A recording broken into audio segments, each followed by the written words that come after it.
All right, Caleb, welcome to Young Smart Money. How are you doing today? I'm doing good. What about you? Life is good. Life is good. Well, for the listeners that aren't familiar with who you are, what you're up to, can you fill them in on kind of what you're working on these days? Yeah, so pretty much I'm Boxx. I've worked with some huge YouTube stars like Preston with over 15 million subscribers, and I built some of my own YouTube automation cash cow channels. But at this point, we now are making seven figures from a bunch of channels that we run, and just pretty much outsourcing all of the work to freelancers to create the content for us, which obviously allows us to not really have to put, or me personally, I don't have to put that much work into it. So that's definitely like one of the benefits and something that I've been working on since I ever started my journey on entrepreneurship. Sweet. Well, we're definitely going to dive into all of that. And for the listeners that are curious, I mean, how old are you? So I'm 20. Yeah. This is impressive stuff. All right. Just want to set the stage there so that everybody knows who we're talking to right now. All right. So let's dive into this. So give us some idea of like the size of your operation right now, whether it's like the number of channels, number of subscribers, revenue, whatever you measure by. Yeah, we have the numbers wise, it's hard to keep track now, but Sure. we definitely have over 100 freelancers now working for us. We have two people that like is full time with me in person, helping me out run the operation as well. So we definitely have a really big operation that we're trying to run and manage all of these channels, which is obviously a lot of work, but it's nice because as you know, when you're a CEO, a lot of your job is mainly watching trends and watching the team and training the team. So obviously you don't get here overnight, but definitely when you finally get here, it's definitely nice to get to that point. 100%. Well, we're going to talk a lot about that. We're also going to talk about like getting started because I know a lot of our listeners are like, well, that's great that he's got all these channels and hundreds of freelancers, but like, how do you actually start this thing? So we're Yeah. going to dive into both sides of the coin there. So first, could you just like kind of walk us through how you got started on YouTube? Because I think like it'll be really informative to listeners to see like, how do you go from like wherever you were to like this place where you've got over 100 Right. freelancers working for you? Yeah, so I started in 2016, so I was like 16 years old. I mean, I've always fiddled around with business even before that, but nothing too serious until 2016. What was happening was where I would always see my friends, my older friends, because I'm the type of guy that would always growing up hang out with people that were like 5 years older than me. Just because I always wanted to, I don't know, I always like to hear the conversations and just listen to older people to me. And so what I noticed is with a lot of them, they were going to college, and then by the time they got out of college, a lot of them couldn't find a job even with a degree and all this other stuff. So, when we're pounded, like I was pounded, at a young age saying, hey, yo, you got to get a degree, you got to do this, you got to do that. But obviously, when you look at the actual examples of your friends who are following those things, you realize it's not working for them. And I'm like, okay, well, that doesn't make any sense. And so at 16, I kind of figured that out. I was like, all right, this doesn't sound like the avenue I want to go down. And even if I did go down that avenue and it worked out, I don't think I would want to be glued to a desk all day long. It's just not me. And I don't think it's most people. So, anyway, so pretty much what ended up happening was I was doing YouTube. I wanted YouTube to be a career for me. Obviously, I didn't know how to make that happen because everyone wants to make YouTube a career. I mean, there's so many people who do. It sounds like a fun job, but there's a lot that goes into it to actually get started. And so I ended up obviously collaborating and meeting other little YouTubers, and we started like learn off of each other. One of them is Chase Namek, and so me and Chase Namek, we would live stream Minecraft videos or Minecraft streams all day long on YouTube. This was back before YouTube even had this thing called YouTube Gaming, which was a platform where you could actually live stream and get more publication for it. This was back when you would have to actually search Minecraft in the top YouTube search bar. Then you have to go to the filter and say live to actually find us. So it was like we wouldn't get probably more than I would say max 100 viewers at a time. That was like the highs. Like if we got 100 people watching us at the same time, we're like, oh my gosh, we're famous. So we were just trying to figure out how to make a career, making maybe $400 a month, but nothing, right? And then we ended up collaborating and meeting other bigger YouTubers. One of them is MrBeast, who has at the time he had 800K, but now he has over 40 million subscribers. And then there was like six other people and YouTubers that we ended up collaborating and meeting with. So those people, we all created this little mastermind group in 2016, and we started to get into these phone calls day after day after day, just trying to break down the analytics of YouTube and trying to learn how we can make this work. Along the way, what happens where obviously we grew our own channels, we made our own videos and it worked out. But then we were like, how do we figure out how to scale this? Because we don't want to be tied, again, back to 9 to 5, we don't want to be tied down to the work. We want to figure out how to create a level of passive income. And so we kind of figured out, hey, what if we kind of treat it like a business, right? Like most YouTubers, they don't treat any of this like a business. They just think, oh, it's just YouTube, upload videos, make videos, cool. So we were like, let's look at it from a business. You see these companies, they pay people. You see the CEOs, a lot of the CEOs, they do hard work, but a lot of them are not as obviously hard work as it is now that they have a team. So we're like, okay, well, that's the secret. Well, how can we get a team for cheap without having to pay full-time salaries of $3,000, $4,000 a month. So we realized that there's these things called freelance sites like Upwork, Fiverr out there that were online. And so we ended up going to those sites and started to find other people that had skill sets, whether it be script writing, narrating, it could be video editing, all these skill sets. And we decided, why not get all the best of the best people, hire them for a cheap rate, even in, like some of them are in foreign countries. So that's how you get them cheaper. And you just get them to create the content for you, and you just moderate and oversee. And then you upload the videos and make money from the ad revenue or sponsor deals or affiliate marketing. So we started to do that. And then once one channel started to work that way, it just kept popping off. And again, you just keep, it's like a snowball. You keep making more and more channels. So that's kind of how I got into it. All right. Well, there's a lot that I want to unpack in there. Yeah. I guess first thing that comes to mind is like freelancers. So I've built a couple different businesses over the last couple of years, and I want to reiterate what you said there about like freelancers are such a game changer for scaling, because Yeah. if you're trying to build a team, like doing so domestically with people in your physical location can be really expensive if you're just starting out. Like you have like a small idea that you want to turn into Right. something. So like personally, I hire all my people out of the Philippines. There's this really good site, I don't know if you've used it before, called onlinejobs.ph. But there's like there's so much creative talent in the Philippines, because it's just like the arts are valued so low there that you can arbitrage some crazy talent for real cheap.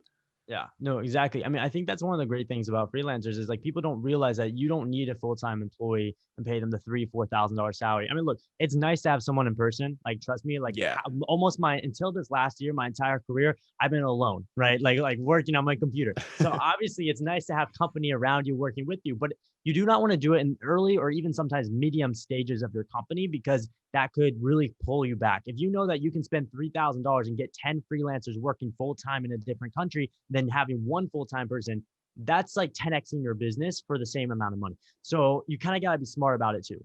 Yeah, totally agree. Totally agree. So, okay, bouncing back to like you getting started. So you've got this Minecraft live stream, you start collaborating with these other bigger creators. At what point, or I guess just kind of fill us in on where this becomes like a serious thing for you that's bringing in some serious money? Like, was there a tipping point, or like when did this start becoming like a real thing? Yeah, so definitely for us, what it was we were friends with one of these other guys who were doing like live streams with us. Again, like when you're a small YouTuber, you're just trying to reach out to everybody you can that's around the same subscriber range, and trying to collab and work together and play video games and try to make money. And so we ran into this one guy who was live streaming and everything like that. And he ended up going out of his way to create another YouTube channel. And the YouTube channel was around water bottle flips.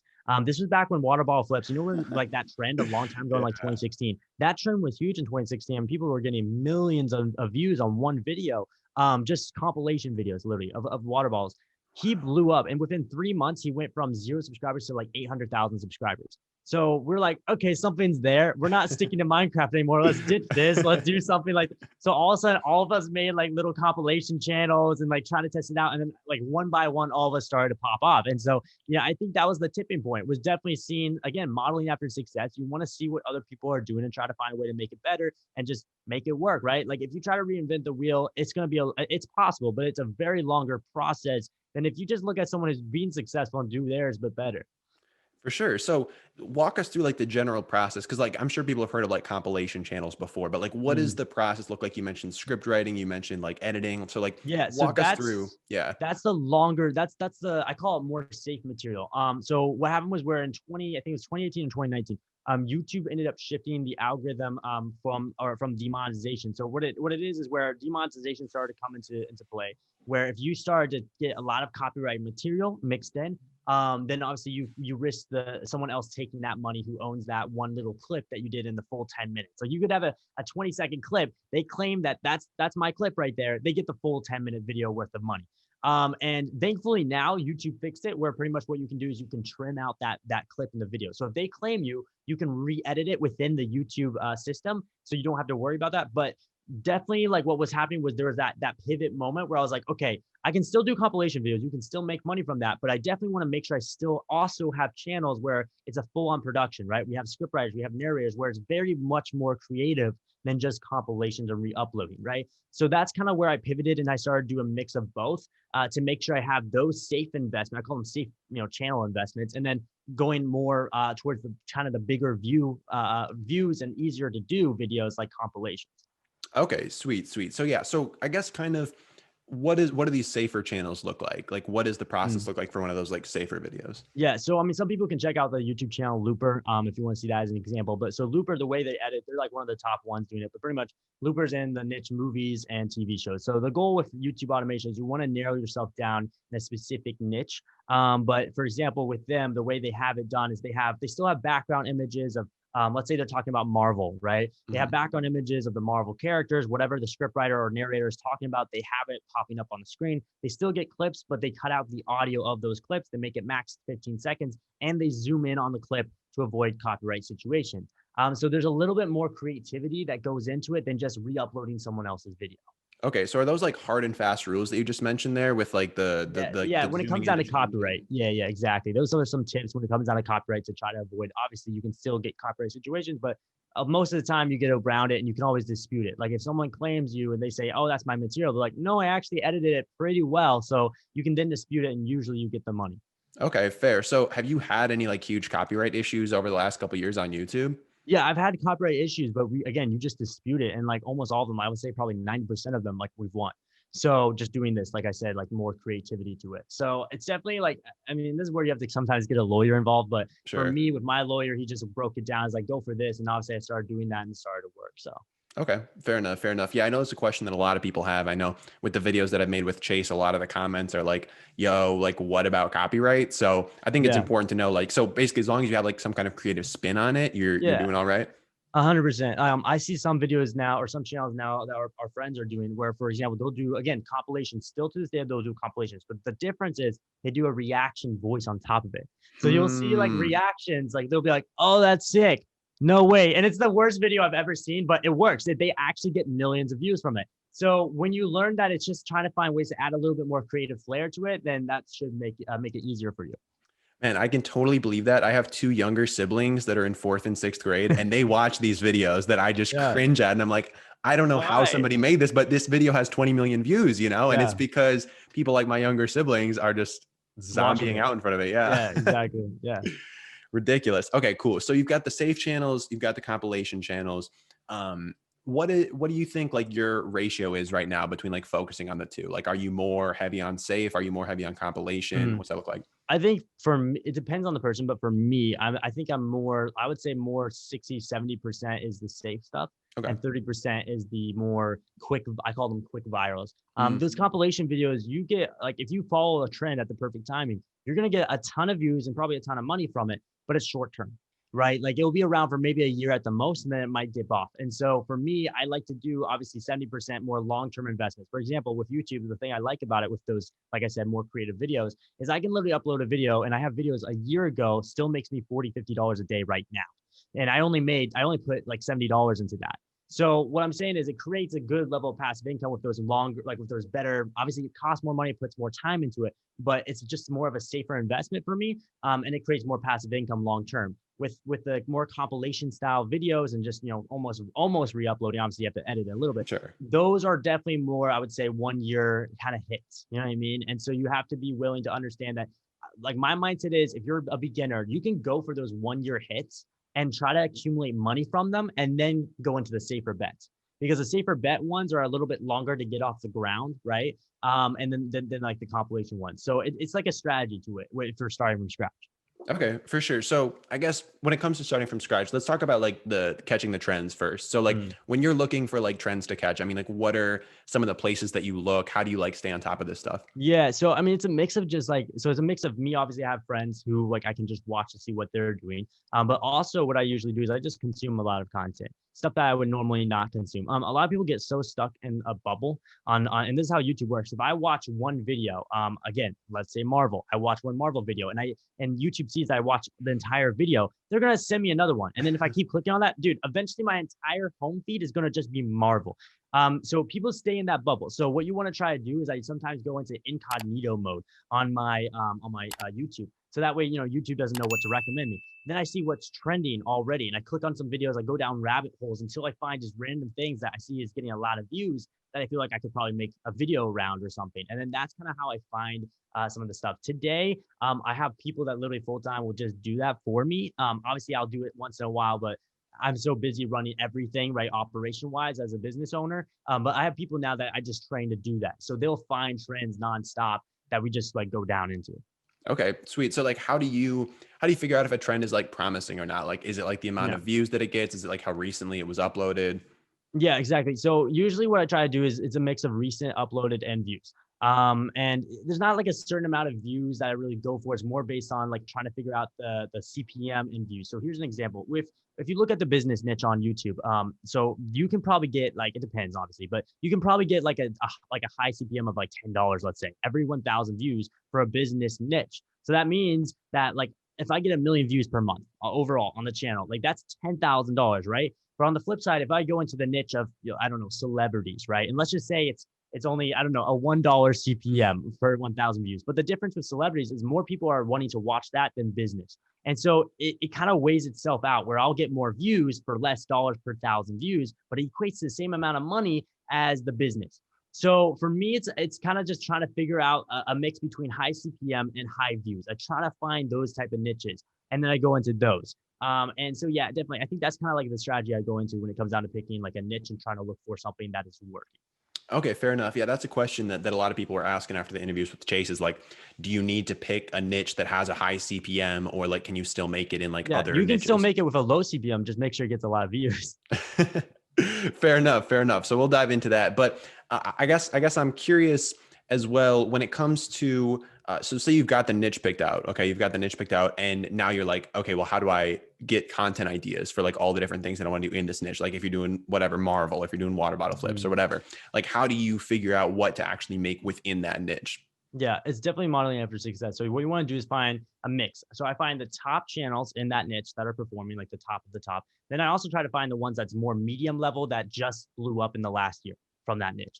Because usually the ones who just blew up in that niche are the ones that you're going to see kind of innovate a little bit more because they're willing to work harder. They're willing to try to figure out new things that you maybe would have never thought about. So I usually watch all these people's channels and their videos and figure out, okay, is this getting a lot more views than they normally get on their average videos? If their average video gets like 10K views and then all of a sudden out of the list they get a million view video, I'm making the same video, but probably better, right? I'm just gonna reword the title a little bit, change up the script a little bit, but like I'm making the same video because it worked for them. So why can't it work for me? So I mean, definitely modeling after success works a lot.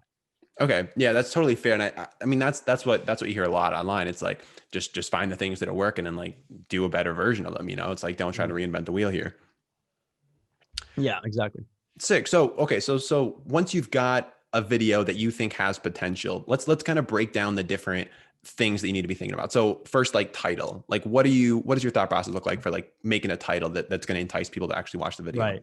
I always try to put myself in the shoes of the viewer. So it really depends on the niche, right? Because every niche is a little bit different, right? You really got to research your niche and you got to become a fan of the niche, really. I'll give you an example. Like we went to the NBA niche maybe a year ago and everything, and I know what NBA is, but I didn't actually follow it, right? Yeah. I ended up like the moment I was researching, I saw the NBA was getting a ton of views. Like they were on their biggest high ever. And I was like, okay, well, I want to get into this niche, obviously. So I was like, okay, if I'm willing to get into this niche, me and my team needs to be willing to research so much and be fans of the content. Otherwise, we do not know how to clickbait the audience. We do not know how to entice them.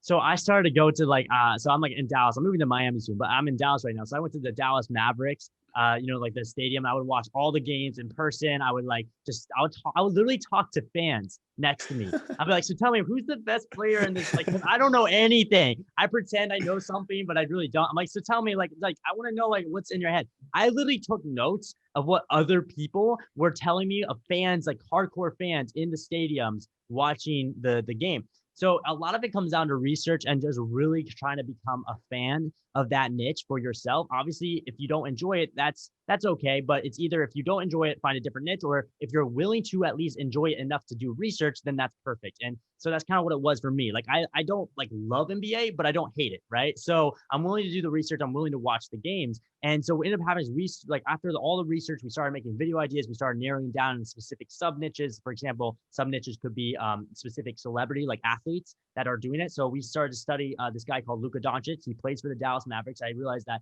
all the fans in the crowd, they told me, yeah, Luka is like a killer. Like he's like new. He's like almost like a rookie and he's like killing the game. So I'm like, all right, cool. So I made a ton of videos about him. I think it was something like within 3 months, the channel went from $0 to 7,000 a month. And I'm like, okay, we did it. Like we're good now. So I think it's just, yeah, research is key. You have to put your mind, you have to put yourself in the shoes of that viewer. Okay, sick. So walk us through, I guess, that growth phase then when you're going from starting a new channel to getting it off the ground. Because I think that's where a lot of our listeners are going to come in at. They're like, I've got this new YouTube channel Mhm. and I want to like get it off the ground to that like $7,000 a month stage. What does the growth process look like? What strategies are you using? Like, how do you Yeah. actually make that happen? Yeah, so there's different avenues you can go down. So what we usually try to do is again keywords research and just a ton of research is the key number one. And then once we come up with some video ideas, we obviously start trying to push it out there. We try to model and emulate after other successful people. But then for external growth from a channel from scratch, what we sometimes will do is we'll actually develop a little Instagram page around it. And then we'll have the YouTube link in the bio. And what we'll do is almost the follow unfollow tactic with a lot of the MBA people. And we'll actually engage with them. So we don't just follow them and hope they fall back. Like it doesn't always work that way, especially nowadays. So what we do is we follow them, but we also engage with their content. So for example, I'll comment on the photos, be like, hey, that's great. Obviously, this takes a lot more time, but if you want to start from scratch and grow this thing, you got to be willing to put a little bit more time into it. So definitely that helps us a lot is doing that. Or if you have money, it speeds up the process where you can just pay for promos on maybe a YouTube page or an Instagram page and just that's relate. Obviously, make sure it's related to the niche, but just like push the traffic to your page, and that helps a lot to get off the ground. Okay, yeah, that's a question that I've gotten a lot from people is like how effective are promos? So like have you had Mm. success with those and like Yeah, what do you definitely. recommend people look for with those? So YouTube ads, I don't know. I mean, YouTube ads can sometimes work. I don't know if I would necessarily recommend it just because they cost a lot long term to actually get real viewers. I found actually for some random reason, Instagram swipe up features on stories works way more to drive traffic to a YouTube channel. Okay. So that's definitely the avenue I would go down, and they're a lot cheaper than YouTube pages and YouTube ads. So. Okay, so like buying shout outs from influencers or like paying Instagram to run ads on the platform? No, no, no. But yeah, from influencers. So influencer marketing. So I won't find anyone who's an actual face. Those costs a fortune. So Yeah. if you're especially if you're a beginner, just don't do it. What I recommend is going, for example, again, MBA. Go to MBA fan pages. Someone that has like, I don't know, 100, 200, 300K followers. Be like, hey, I'll pay you $100 or $50, whatever it is. You obviously got to figure out negotiations. You pay that money for a swipe up feature and they go directly to your YouTube channel and to hope that you get some subscribers from that. Okay. Off the bat, I mean, what's a decent conversion rate look like? Like if you're paying $100, like what can you expect to get on a swipe It's up? hard to say. Sure. That's one of the bad things about influencer marketing is it's just unpredictable on what page can perform because again, bots, sometimes people can bot, sometimes there's so many other factors. So it's hard to say conversion rates. I usually just try like to kind of flip a coin. Obviously I do research to make sure they're not botting, but like I flip a coin because sometimes even if they didn't bot, maybe they just don't have that many engaged followers. Sure. Yeah, it's tough to tell, man. And like with other businesses that I've ran, like I've done a fair bit of that stuff and it can be really hit or miss, you know? It's Yeah, like sometimes you'll find one like it's just like a gold nugget that'll just be like they'll have tens of thousands of people watching their exactly. story and swiping up. Yeah, and that's why it's one of those things where I said like if you don't have that much money, I definitely recommend doing the more free ways. Like I said, growing your own page, trying to get followers and post actual content on that Instagram page, and that will maybe help you out. If you have money to almost burn, then that'll probably be the good way to do it to speed up the process is influencer marketing. Bet. Okay. So when it comes to like posting content on YouTube, I mean, with your channels, how often are you posting content? Like, is it like an Yeah. everyday thing? Is it like once a So week? if it's compilation channels, it's every day. If it's more the ones that take a little bit more time to do, we do more so 4 videos a week. We can totally do daily, but my mind is I don't want to stress my team out. And I prefer a mix of quality and quantity. So for me, if I can get 4 videos out every week and it's high quality, that's a win for me. That's enough. Because I noticed that whenever we do daily, sometimes me and my team will get kind of slacky and lazy about the way our video ideas was. And honestly, the video idea is so important. So if you get lazy about your video ideas, the video could be amazing, but if the video idea sucks, it's not going to perform. So when you're talking video idea, you're talking like keyword research and stuff like that. Yeah, exactly. And also just in general, something that we know someone will want to click. You know what I mean? Mm, Like clickbait. Like if we know that, here's an example, MrBeast, when I learned from him back in the day, this is something we would always go through in our calls. He would always come up with some video ideas. All these YouTubers, we were like, throw video ideas out the wall, be like, what do you think about this one? I'm thinking about doing this video idea. All of us would help each other out. MrBeast's number one rule was, hey, if I can't think of a perfect thumbnail for that video idea, we don't even work on it. So it could be a really good video idea hypothetically, but if I can't even think of how I can make the thumbnail for it, I'm not doing it. And you can see where he is now. Like where he is now is massive. So I mean, that's definitely something that I put into play. Like if I think I tell my team all the time, like, look, come up with a video idea. And then if it happens to be where you can't even think of a good thumbnail to clickbait the audience with that video idea, we're not going to do it. It's just not worth it. So So do you actually make the thumbnail before the video, or do you still wait till like yes, after? yeah. We do thumbnail before the video. For YouTube automation, it's a lot easier, obviously, to do that. If you're doing personality videos, you sometimes have to wait till after the video is done. But yeah, that's one of the benefits of a cash cow channel.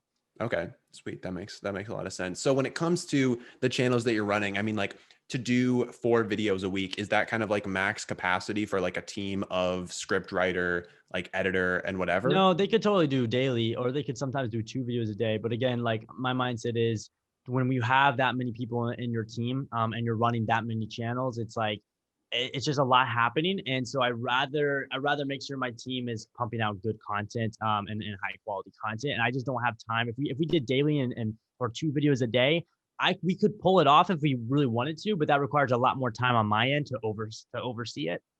And I just don't want to do that. So Sure. All right. Well, let's pivot, I guess, from working with freelancers to like if we're talking to like the very beginner who's just getting started, like wants to do everything themselves, has no money, like where should they start? Like what should be step one for them, you know? yeah, obviously step one is research. Again, research rabbit holes, trying to find interests.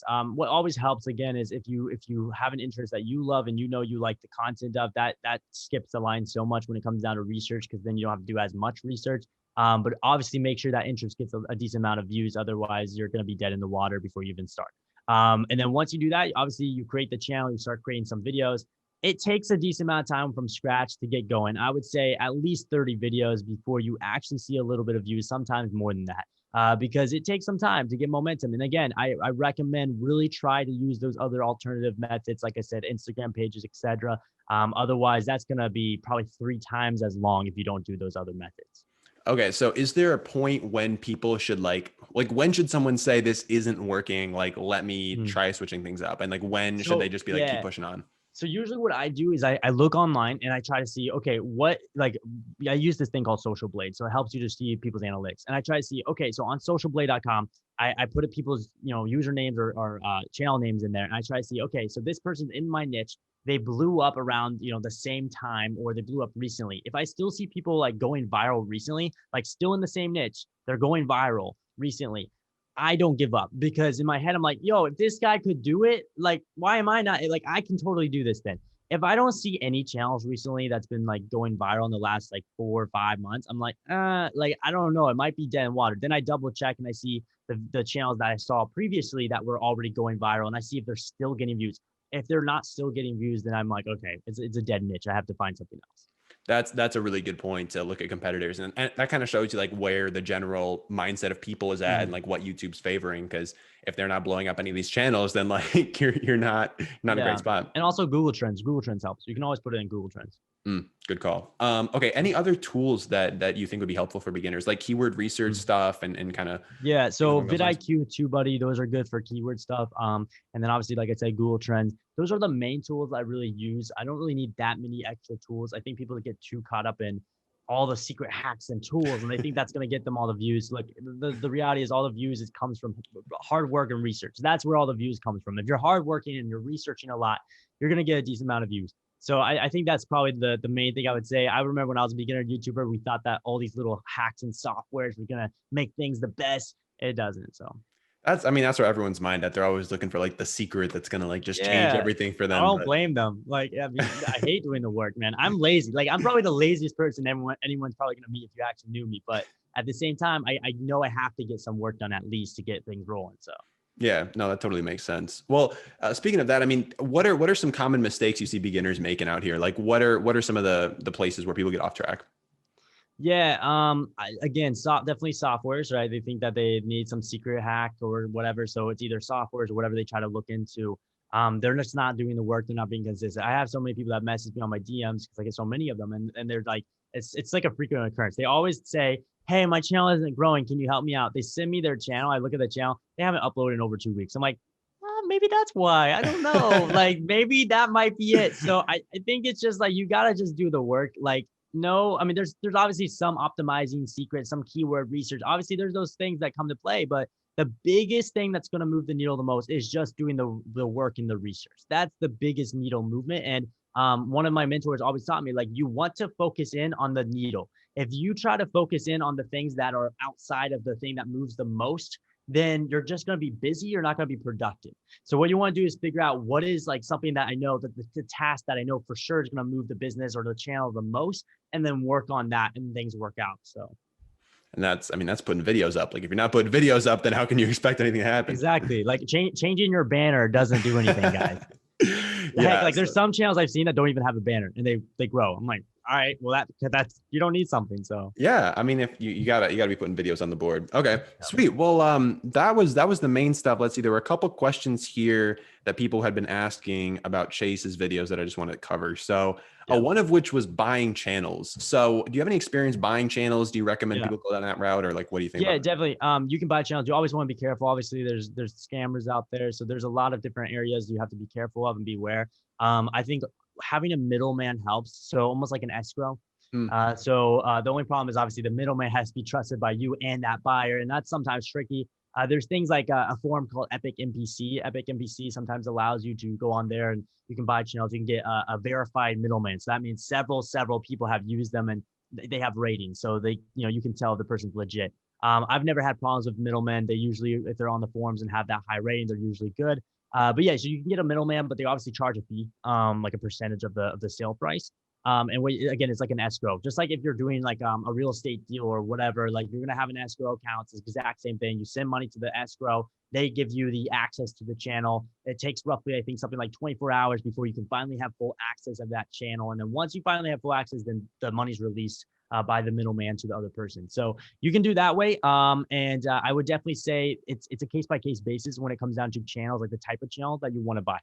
For example, like I try to find the most valuable channels, in my opinion, are the ones where they're already in the niche that I'm trying to go into. Like if they're already in the niche I'm trying to go into, I'm like it's gold mine for me. Like I'm willing to pay extra money for that. So definitely that's a key thing. If you can't find that, at least find something that's in an English translation. I see people try to buy channels that's in Russian. Don't like that's kind of dumb. Like so no one's gonna watch your content. So definitely try to find English based like viewers. Okay, but it's possible, like if you wanted to go into like beauty or something, and the channel was like in a different niche, it's possible to like change that down the line. It's possible. I would say do max 10K subscribers if you're trying to change the niche. So if it's not in the niche that you're trying to go into, I would say find channels between, I would say maybe 3 to 10K subscribers. Those are more ideal because any more subscribers than that might hurt the CTR when you upload new videos because of the old audience that's already on it. So that means that when the audience sees your video and they don't click, YouTube takes note of that and they don't even send it to new viewers in the first place. So that could affect you. That makes a ton of sense. When it comes to like getting started for the first time, like would you recommend someone build their own channel first or buy a channel first?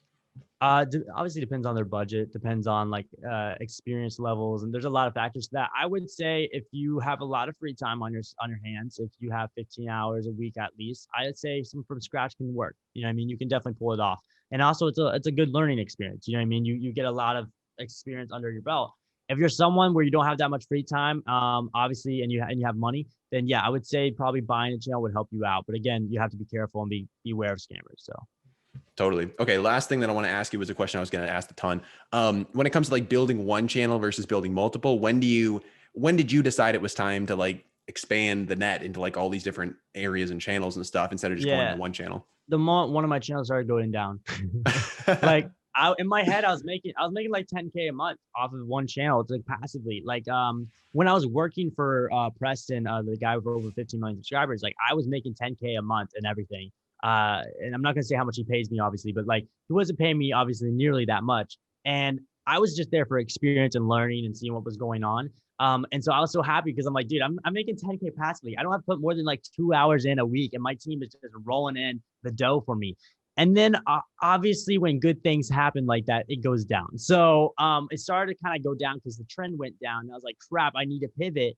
That's when I stopped being kind of comfortable. And I was like, I need to make sure I'm always on top of things. I'm always creating new channels and new things. Otherwise, if you have everything, almost like diversification, if you have everything in one basket for too long, the basket's gonna just it's bad. So you can have, I believe in like not diversifying too soon, right? I believe you should narrow down when you're a beginner and like become the best at one thing. But once that one thing is working out, now you need to do another basket. Otherwise, that basket will just disappear on you. So Totally agree. And yeah, I think a lot of people are thinking about that way too soon too. Like they've got one channel with like 6 subscribers and like, oh dude, I got to diversify. Like we got to get a new yeah, it's so channel up. dumb. So dumb. Dude, you don't even have anything to lose yet. Yeah, exactly. You got to build something first. Yeah. Sick. Well, Caleb, dude, thank you so much for hopping on the podcast. Any closing thoughts you want to leave the listeners with? Yeah, definitely. I mean, I think like when you see these people going out there talking about YouTube automation, I think it comes off like it's easy. Obviously there's work that's into it. I believe that's the easiest one out there, but it's definitely hard, right? So it's like, it's relative compared to other business models. So I think it's the easiest business model so far I found. And I tried different things, drop shipping, everything, right? So it's easiest, but it definitely requires work. So if you think that you can make a channel and then 2 days from now it's going to be making $100 a month, I'm sorry, that's just not how it works. So it takes a little bit of time and you have to be consistent at it. 100%. I think those are some words of wisdom right there. Well, Caleb, if the listeners want to follow up with you, learn more about what you're up to, where's the best spot for them to go? Yeah, just follow me on Instagram at Boxx, 2 X's at the end, Boxx.